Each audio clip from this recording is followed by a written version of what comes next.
Why don't we look out for each other when the sun goes down? দীর্ঘদিন পর আবারও বড় পর্দায় ফিরছেন ঢালিউডের জনপ্রিয় অভিনেত্রী অপু বিশ্বাস।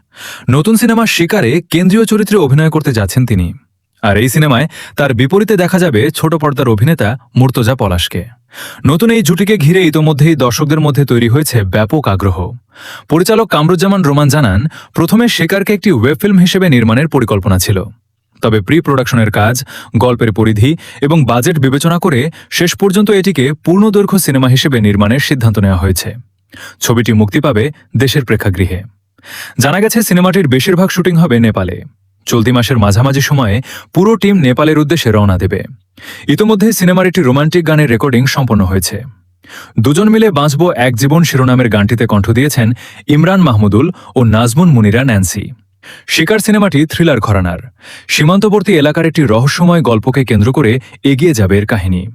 এতে অপু বিশ্বাসকে দেখা যাবে একেবারেই নতুন ও গ্ল্যামারাস লুকে।